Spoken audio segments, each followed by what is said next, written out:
السلام علیکم ورحمۃ اللہ وبرکاتہ۔ میں ہوں محمد جہانگیر اعظمی اور آپ ہمارے یوٹیوب چینل الین بلاگ سے جڑنے کے لیے سبسکرائب کریں اور بیل آئیکن پریس کریں۔ باللہ من الشیطان الرجیم، بسم اللہ الرحمن الرحیم۔ یا ایھا الناس اعبدوا ربکم الذی خلقکم والذین من قبلکم لعلکم تتقون۔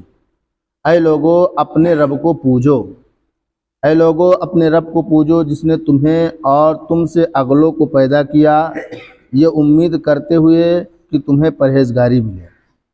اللہ تبارک و تعالی نے اس آیت مقدسہ میں لوگوں کو حکم فرمایا کہ لوگوں اپنے رب کو پوجو۔ کس رب کو؟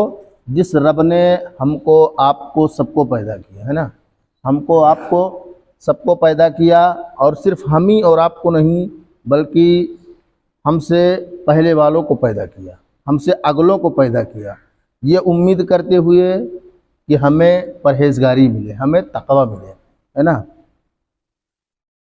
ہمیں پرہیزگاری ملے، ہمیں تقوی ملے۔ سورہ بقرہ کی شروع میں بتایا گیا کہ یہ کتاب متقین کی ہدایت کے لیے نازل ہوئی، اور متقین کے اوصاف ذکر فرمائے، اس کے بعد اس سے منحرف ہونے والے فرقوں اور ان کے احوال کا ذکر فرمایا۔ منحرف مطلب ان سے الگ ہونے والے فرقوں کا اور کے احوال یعنی ان کے حال کا ذکر فرمایا، تاکہ سعادت مند انسان ہدایت و تقوی کی طرف راغب ہو اور نافرمانی و بغاوت سے بچے۔ سعادت مند یعنی اچھا انسان ہدایت و تقوی کی طرف راغب ہو، یعنی تقوی کو اپنائے اور اللہ کی نافرمانی اور اس کی بغاوت سے بچے۔ اب تقوی حاصل کرنے کا طریقہ بتایا جا رہا ہے، وہ طریقہ عبادت اور اطاعت الہی ہے۔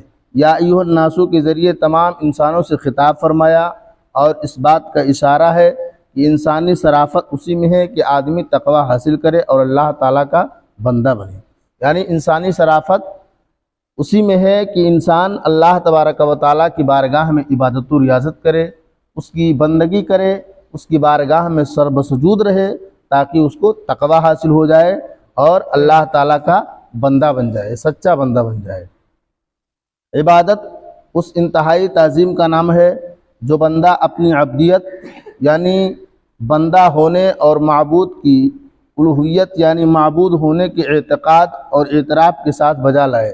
یہاں عبادت و توحید اور اس کے علاوہ اپنی تمام قسموں کو شامل ہے، تمام قسموں کو شامل ہے۔ کافروں کو عبادت کا حکم اس معنی میں ہے کہ وہ سب سے بنیادی عبادت یعنی ایمان لائے اور اس کے بعد دیگر اعمال بجا لائے۔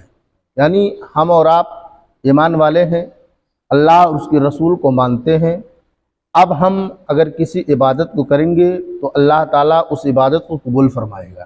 لیکن اگر کوئی کافر عبادت کرتا ہے، جیسے روزہ رکھے یا اور کوئی نیک عمل کرے، تو سب سے پہلی بنیادی عبادت یعنی پہلی عبادت جو اس کے لیے حکم ہے، وہ اللہ تعالیٰ نے حکم دیا ہے کہ پہلے وہ ایمان لائے، ہے نا، پہلے وہ مسلمان ہو جائے، کلمہ پڑھ لے، اس کے بعد اگر وہ کوئی عبادت کرتا ہے، کوئی نیک عمل کرتا ہے تو اس کا اجر اللہ تبارک و تعالیٰ اسے عطا فرمائے گا، تاکہ تمہیں پرہیزگاری ملے۔ اس سے معلوم ہوا کہ عبادت کا فائدہ عابد ہی کو ملتا ہے، جبکہ اللہ تعالیٰ اس سے پاک ہے، اس کو عبادت یا اور کسی چیز سے نفع حاصل، اس کی عبادت یا اور کسی چیز سے نفع حاصل ہو، یعنی اللہ تبارک و تعالیٰ کو عبادت سے کچھ نفع حاصل نہیں ہوتا ہے۔ جب ہم اور آپ عبادت کرتے ہیں تو ہمیں اور آپ کو اس کا فائدہ ملتا ہے، عبادت کا فائدہ عابد کو ملتا ہے، جو عبادت کرنے والا ہوتا ہے اسی کو ملتا ہے۔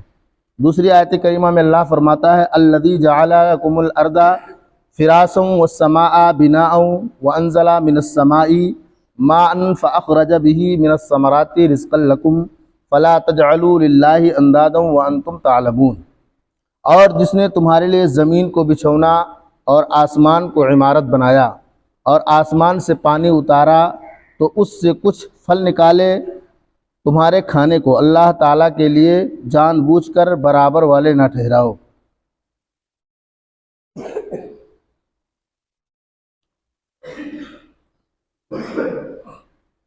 جس نے تمہارے لیے زمین کو بچھونا اور آسمان کو چھت بنایا۔ اس آیت اور اس سے اوپر والی آیت میں اللہ تعالیٰ نے اپنی ان نعمتوں کو بیان فرمایا ہے، مخلوق کو عدم سے وجود میں لانا، آسمان و زمین کو پیدا کرنا، آسمان و زمین سے مخلوق کے رزق کا مہیا کرنا، آسمان سے بارش اتارنا اور زمین سے نباتات اگانا۔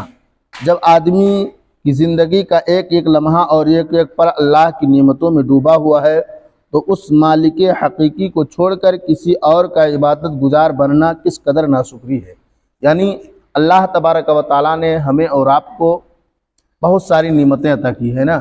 مثال کے طور پر ہم اپنے ہاتھ کو دیکھ لیں، اپنی آنکھ کو دیکھ لیں، اپنے پیر کو دیکھ لیں، یہ سب اللہ کی دی ہوئی ایک نعمت ہے نا۔ یہ کہ ایک پل اگر ہم دیکھیں تو اللہ کی دی ہوئی نعمتیں ہیں۔ تو جب اللہ تبارک و تعالیٰ نے ہمیں ایسی ایسی نعمتوں کو عطا کیا کہ جس ایک نعمت کا کوئی قیمت نہیں ہے نا۔ اگر آپ مثال کے طور پر آپ کی آنکھ خراب ہو جائے تو اس آنکھ کی قیمت کوئی دے سکتا ہے یا آپ کو کوئی آنکھ دے سکتا ہے؟ ہرگز نہیں دے سکتا ہے۔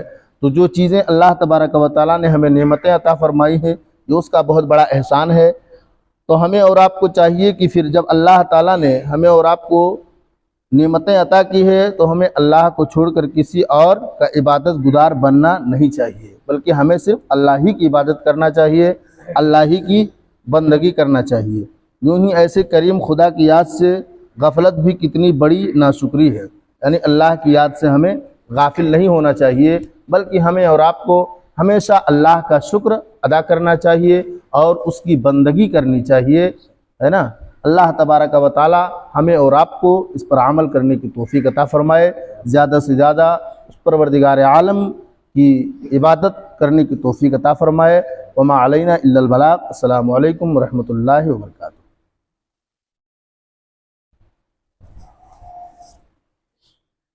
سامعین، محترم بزرگ بچوں، نوجوان ساتھیوں اور خواتین اسلام، السلام علیکم ورحمۃ اللہ تعالی وبرکاتہ۔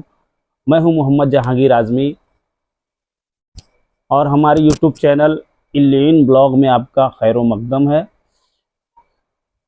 سامعین، آج کی ویڈیو جو سورہ بقرہ کی ایک آیت نمبر 21 اور 22 پہ بنائی گئی، جس پہ حضرت نے بیان کیا اور اس پہ اس کی تفسیر اور اس کے